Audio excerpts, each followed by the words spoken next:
This is how the richest man on Earth plans to survive the apocalypse. And no, it doesn't involve fleeing to Mars.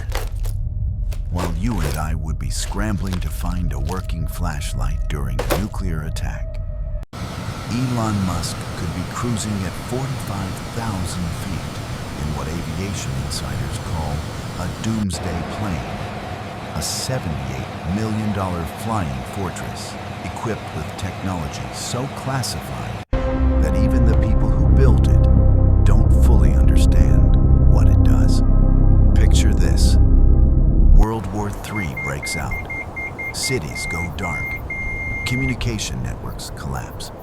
Governments crumble. And somewhere above the chaos, one man is conducting business calls from a leather seat while sipping what I can only assume is rocket fuel-infused coffee. But here's the catch. This isn't science fiction. This aircraft exists. Sitting on a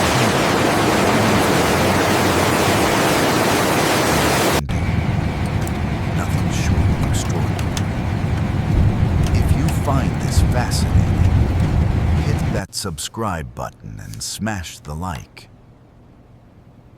Because what I'm about to reveal will make every private jet you've ever seen look like a paper airplane. Let's establish something important. When billionaires prepare for the apocalypse, they don't buy bunkers from Costco. The ultra-wealthy have spent an estimated $4.7 billion on the Doomsday preparation over the past decade. We're talking underground complexes in New Zealand, self-sustaining islands in the Pacific, and yes, aircraft designed to keep their owners alive when the rest of civilization is disaster. But Elon Musk? He took a different approach.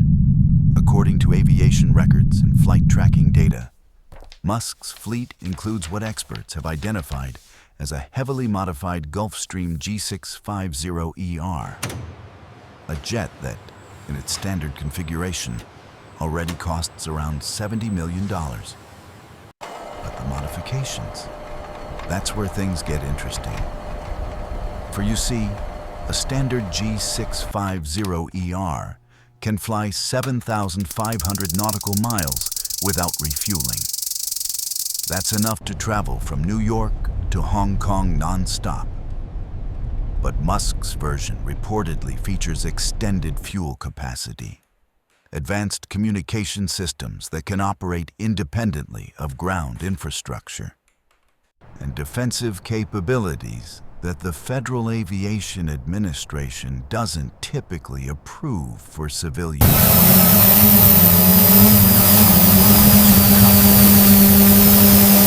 We're talking about a flying command center designed to operate when every other system on Earth has failed.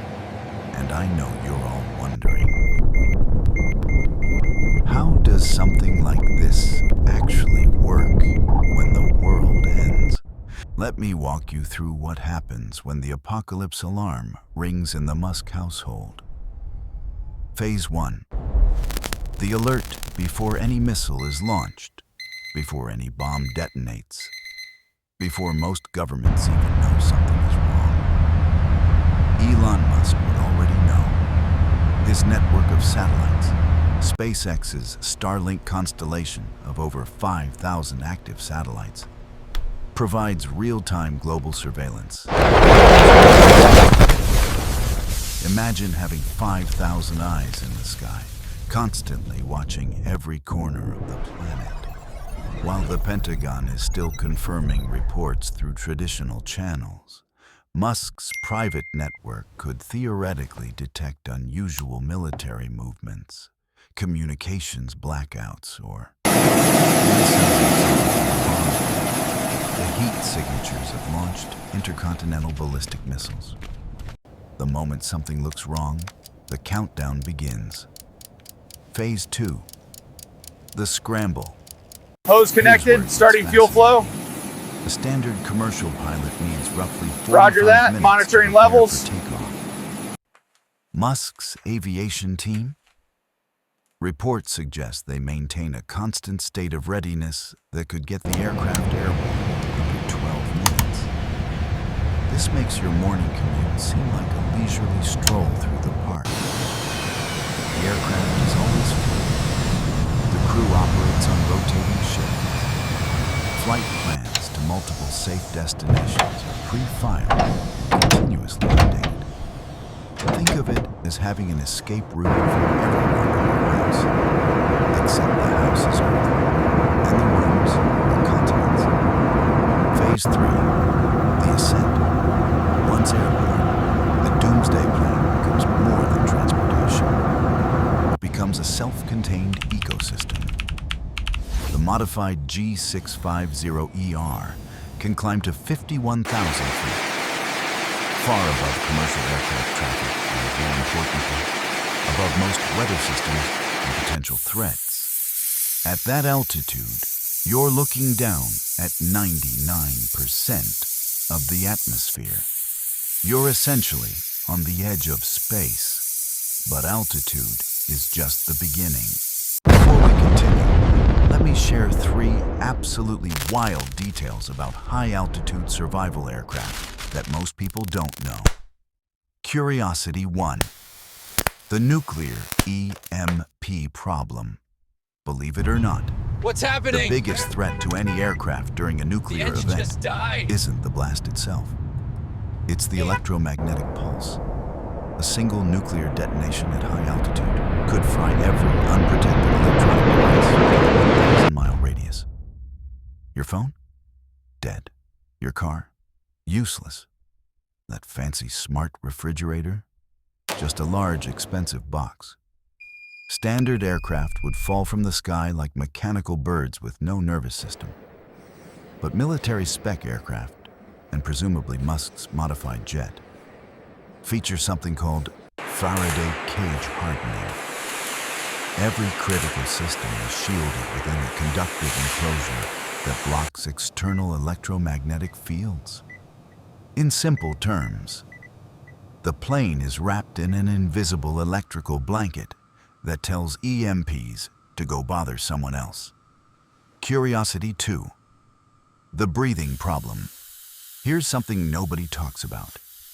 At 51,000 feet, the air is so thin that unprotected humans let's would double lose check this consciousness in about 15 seconds. Looks secure.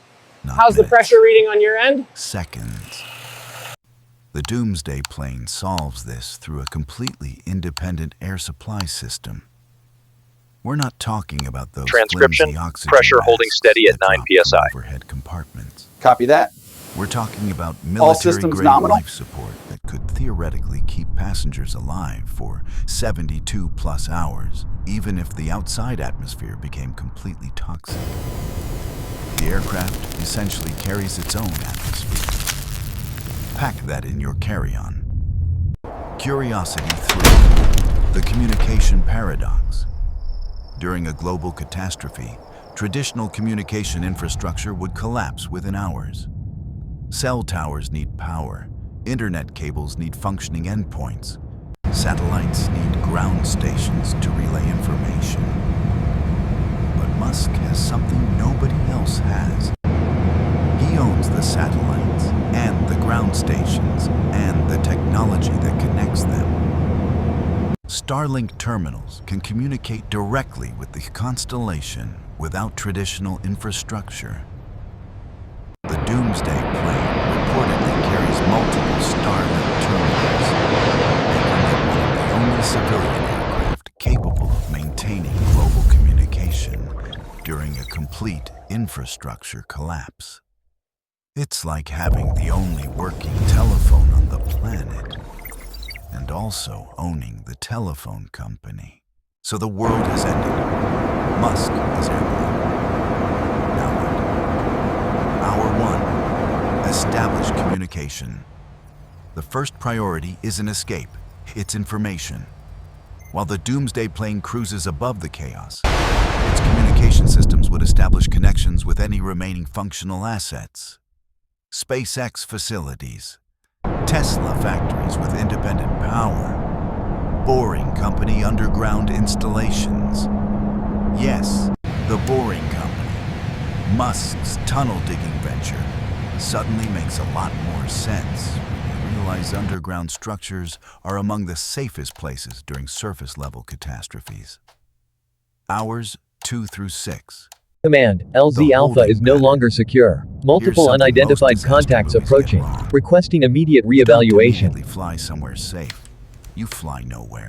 At least initially. Marking Zone The 7 as safest compromised. place during the Threat first level hours of a escalated. global catastrophe is in the air, away from ground-level chaos, with constantly updating information about which areas remain safe. The G650ER's 14-hour flight time at economical cruise speeds gives Musk and his team time to assess, strategize, and identify the optimal landing location. Worse, Ground team, prepare for arrival. potential Confirm safe visual. zones only reveal themselves after the initial chaos. An airport that looks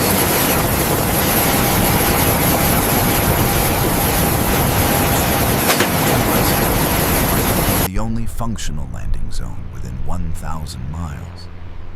Patience becomes the ultimate survival strategy. Hours 6 through 12. The approach. By this point, the Starlink network would have mapped functional infrastructure across the globe.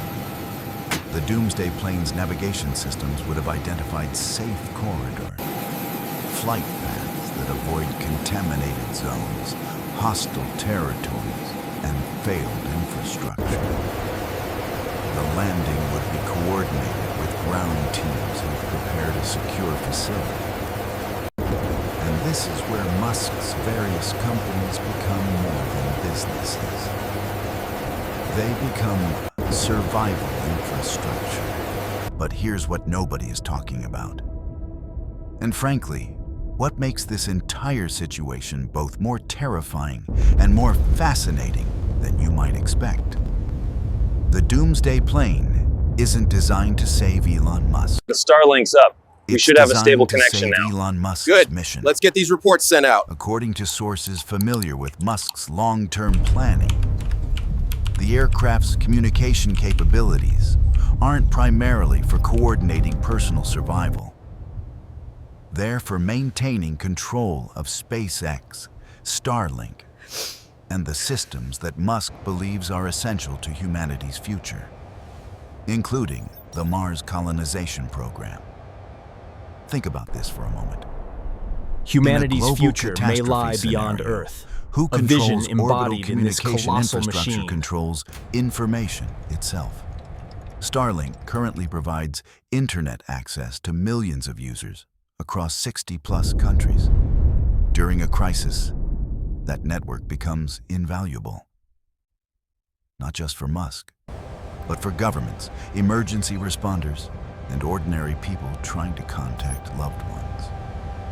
The Doomsday plane is, in essence, a flying control room for the largest private communication network ever built. This isn't just billionaire prepping. This is one man positioning himself to be the communications backbone. Whether that's reassuring or terrifying probably depends on how you feel about Elon Musk. But you cannot deny the audacity, the absolute, breathtaking audacity of building a personal aircraft that could theoretically become the most important vehicle on the planet during humanity's darkest hour. Some people build bunkers. Elon Musk built a flying command center for the apocalypse. But here's the thing that keeps me up at night. And I mean this genuinely. Despite all this preparation, despite the $78 million aircraft and the 5,000 satellites and the underground tunnels and the communication systems that would make the NSA jealous, Elon Musk still has to land eventually. That's the cosmic joke of doomsday preparation. You can stay airborne for 14 hours, maybe stretch it to 16 hours. But eventually, you need to touch Earth. hopefully at a location that hasn't descended into complete chaos. And when that moment comes, when the world's most advanced civilian aircraft touches down on some remote airstrip, Elon Musk will step out into the same uncertain world as everyone else. Richer, better prepared, better informed, but still fundamentally human. Still breathing the same air, still subject to the same physics. There's something almost poetic about it. You can be worth $200 billion. You can own rockets that fly to space and cars that drive themselves and a social media platform with 500 million users. But when the world ends, you're still just a person hoping your plans work out. The Doomsday plane isn't really about surviving the apocalypse. It's about buying time. Time to think, time to adapt, time to figure out what comes next. And honestly, given what we know about Elon Musk, he'd probably somehow finding a way to take while civilization collapses below. Because if the world is going to end, it might as well end with one last viral post. If this blew your mind, you're going to love our video on how billionaires are secretly buying up underground real estate. Link right here. And if you haven't subscribed yet, what are you even doing with your life? Hit that button. I'll see you in the next one.